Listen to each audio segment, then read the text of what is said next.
Alcohol markers are a way to do coloring on your projects and get truly amazing results. Those of you who follow along with me, you know I don't love coloring. It's not really my thing, but when I use these alcohol markers, I just love the results. They can be very simple to use, and today I want to show you 3 different blending techniques that you can use, and we're going to compare and see if we get the same results using the different techniques or if we end up with different ones. Let's get started. Here I have an image I stamped with the Fresh Cut Flowers stamp set. This is a really nice set for images to color in if you want to. So I have prepared this, and anytime you're coloring with your alcohol markers, remember you want to make sure you use Memento ink so that the lines do not bleed. So what we're going to do with this, we are going to use 3 different techniques for coloring, and I have marked them on here on my paper so that I don't forget, we don't get them mixed up which one is which. So I'm going to use a circular pattern, a zigzag pattern, and my favorite one that I love to use, which is feathering. So to give you an idea, we will get started, and let's go ahead and do the circular one first, because I feel like this is the best technique if you're getting started to use just to give a go at blending. Now keep in mind with these alcohol markers, the blends alcohol markers, you do not have to do blending. You can just color with one of the markers, color in just like you would with another marker, and you still get beautiful results, and you'll be able to see that here. What I'm going to do first on each of these is actually color in the entire area with my lightest color. Now for these flowers, I am using Highland Heather colors, both the light and the dark Highland Heather, and I will be using the light Blackberry Bliss marker as well for some darker highlights, low lights, we'll call those low lights. So what I'm doing, I'm coloring this all in. Now I want to be really careful around the edges, and the reason is these do bleed outward just a touch. So when I'm coloring, I try to stay in from the edges just a tiny bit, and I give it a minute or so, let it bleed outward, and then if it hasn't quite reached the edge, then I go back and touch up those areas. Now these markers do have 2 tips, a brush tip and a bullet tip on this side. So keep that in mind. If you have smaller areas, you can definitely use that bullet tip. So this was the light Highland Heather marker. Now I am moving on to the dark Highland Heather marker. And I am going to add some darks down here in the base of the flower where the light would not be reaching, and around a few of the petals where they come together. Now on a lot of stamp sets, you actually have lines that show you shading, like where you should add the darker areas. This one doesn't have that, but that's okay. We can still think about where would the light not be hitting this flower as much, and probably down there in the center some. Now I'm going to add a little bit of this dark Blackberry Bliss. Now what I do, so I go from light to dark, and then I go from dark back to light. So I want to use my middle shade, the dark Highland Heather, and I'm going to use that over top of the Blackberry Bliss to try to blend those 2 colors together. And once I have done that, I am bringing in my lighter color and adding this back in. Now I am completely, here's where we're going to start using the circular pattern. I'm going to my old ways, and I'm not thinking about what I'm teaching you today here. So circular, I am using a circular pattern, and here I have a little sample of what this would look like if I was just coloring on a piece of paper. So like I said, this is how I started blending when I was a total beginner. I didn't have a clue what I was doing. I hadn't really watched any tutorial videos. To this day, I haven't really watched very many tutorial videos at all. And that's okay. You can just play around with this and learn as you go. So what I like to do, I like to keep, if I can, the entire area I'm coloring wet at one time. Now, if you're doing a larger project, what you can do is do it in sections. Like if it's a really big flower, maybe you could do 1 flower petal at a time, for example. But you always at least want to keep a wet edge Once all of it has dried, then it's a little bit harder to blend, but you can. But I'm just going in those dark areas and I'm moving to the light areas, doing that circular pattern. So the thought process I go through, and this is just what I've come up with myself, is kind of like you want to take that dark and drag it to the light area. So use the circles and drag it over into the lighter areas. Now, this will not be finished and be able to tell what it actually looks like, what that blending has done, until it is fully dry, and that's going to take a little while. So we will move on to the next one. And sometimes I find if I only blend on part of it and the other area has gotten dry, then I get a funny line. So what I was just doing was making sure that at least this inner part of the flower, that is all still wet. So as it dries, it is going to blend. Now these outer petals, those are not wet anymore, I don't think, and I'm okay with that. If this area doesn't blend into that, doesn't really matter. Those are separate petals and they don't really need to blend. Okay, so now we are going to start over with the second one. We are going to do Zigzag, and how I color this in at the beginning doesn't really matter, but then when I get to the blending, hopefully I can remember this time I am doing a zigzag pattern. So you don't have to color the whole area in with your lighter color first. I just find that I get a little bit better blending. Sometimes I have a hard time getting the dark to blend into the light if I don't do this step first. So when I'm trying to do my best work, this is usually the way I do it, especially if it's a smaller area like this. It's not a huge flower that I'm trying to do. So now I will bring in my dark and add it. Here I'll use basically a zigzag pattern, and here is my zigzag sample.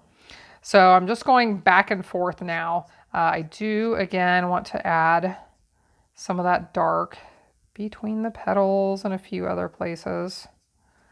So I'll do that. And now we will add, I like some variation. I don't like all of my flowers or all of my leaves to look exactly the same. So I'm not going to add quite as much of that Blackberry Bliss this time.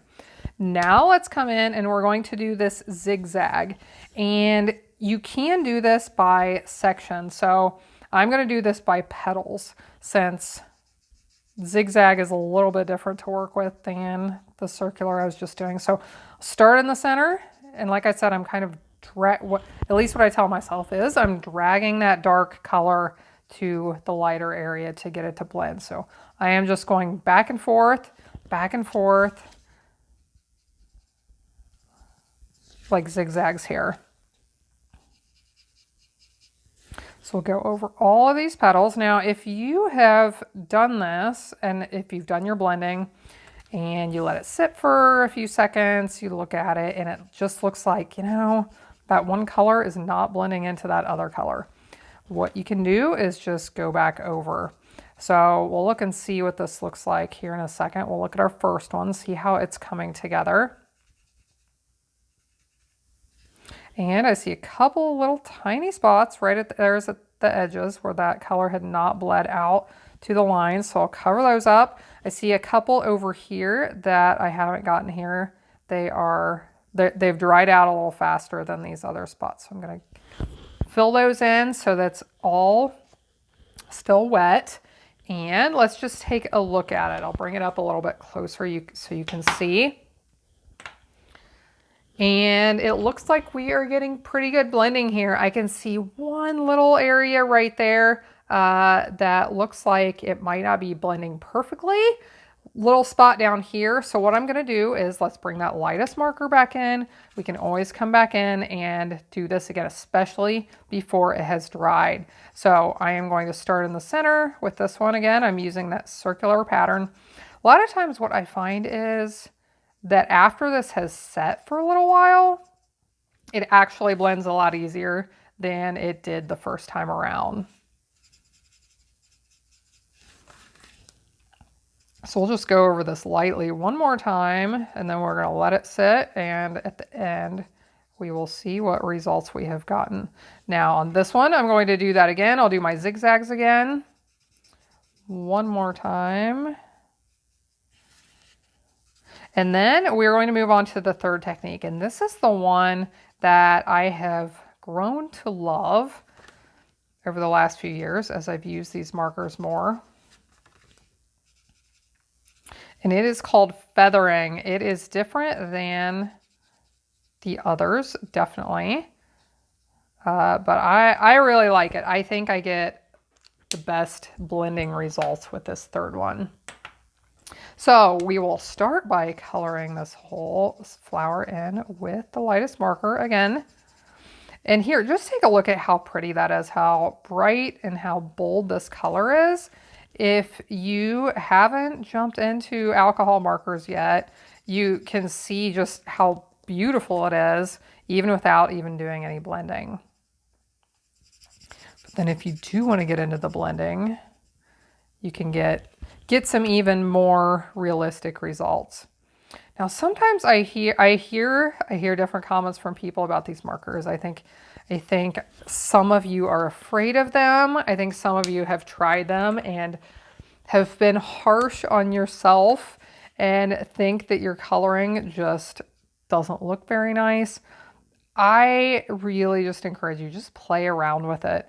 I'm not sure I have ever seen a sample that somebody has colored with these that doesn't look nice. And I think a lot of times, if you are thinking that it's not turning out well, use a fresh attitude and think, if somebody else gave me this card, what would I think about it? Would I look at it and judge the coloring, or would I look at it and think it's beautiful and thank them for their card? So sometimes we just need to look at things and think about things with a fresh attitude. Okay, so feathering, we're moving on to feathering. And here is my little sample.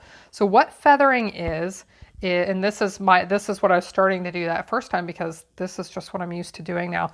You start in that dark area with the brush tip fully against the paper, and you drag out.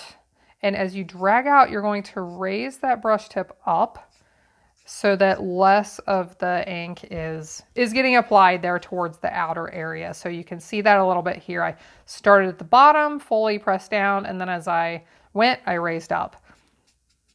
And my stroke gets a little thinner and a little lighter.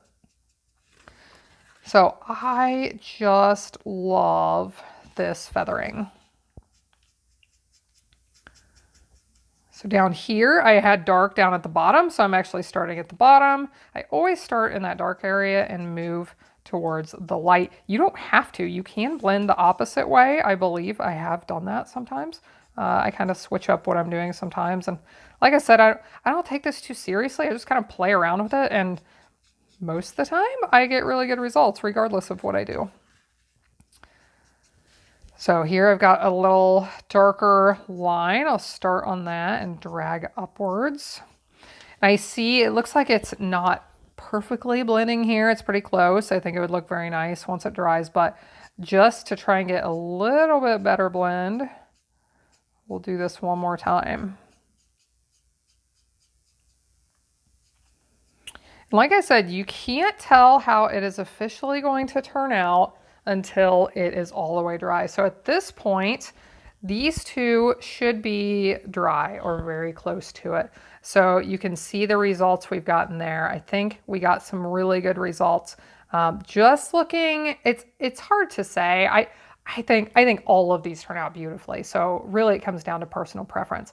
But if we are going to choose one that blended a little bit better, I'm debating. I want to say this one and then I want to say this one. So I don't know, you can tell me, but we will let this one dry here. Now, while we are letting that dry so that we can come back and look at it here in a second, I want to show you there are a couple of little tiny areas that I went outside the lines, and I want to show you how you can fix those really easily. And here's how to do so. This is the color lifter. So this is a fantastic tool for fixing those mess ups. You can do other things with it as well. And I may talk about this a little bit more in a future video, but I'm going to do this right up close here and hopefully you can see. Can you see that little spot right there? I came outside the lines. I'm going to start on the outside and I'm going to push that in. Now, I will explain that again here in a second, but I'm going to switch to the bullet tip. So you want to start out here and pretend you are, let's say, like, I don't know. I'm thinking sweeping the floor. I'm thinking shoveling snow. I don't know. It's just not coming together in my mind, so I apologize. But just push it as if you're pushing that color back to where it needs to be.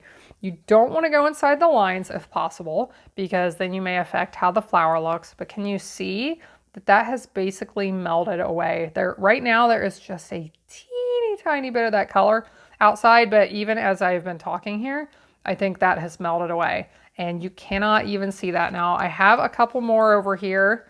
I'm afraid to do that one because I have that pen there. I'm afraid I may bleed the pen. Here's one down here. Let's do this one. Now, a lot of times, if I have little teeny areas like this that go outside the lines, I would just leave them. This is being very perfectionistic here. But just push that back in, wait a second, and it just melts away. Now you can see the little dark spot from this, but that will dry and that will go away here in just a minute. Now let's do a little bit of blending on the leaves. I did a lot of the leaves, as you can see, but I will saved a few to do here with you so that you can see how I blend them. And with these, I will probably be doing my feathering just because that is what I do. And especially on like long, narrow areas like this, the feathering just works perfectly. And it's actually how I'm coloring right now, is with the feathering, where I start and just drag it towards me. So the colors I have here are the light and the dark granny apple green. That was light. I'm going to add in a little bit of dark granny apple green. And then on a few of these leaves, I did use a little bit of, this is dark old olive. So here I actually have the bullet tip just so that I don't get much of that color. And I could bring in my middle color, but sometimes to blend those and then bring in my light color, but sometimes I just go straight to the light color and I use the light color to blend everything together. Now, as you're doing this, you do have to be careful not to apply too much ink, especially near the edges. Since these leaves are small, I really have to be careful not to apply too much ink, because if you apply too much ink, it will bleed outside the lines on its own. So keep that in mind. Now, let's do, so you saw me do that one. Let's do this one. I left this one. I started to do it and then I decided to leave it so I could show you how I did this one. So since it is dry, we'll go ahead and color this one again with that light granny apple green.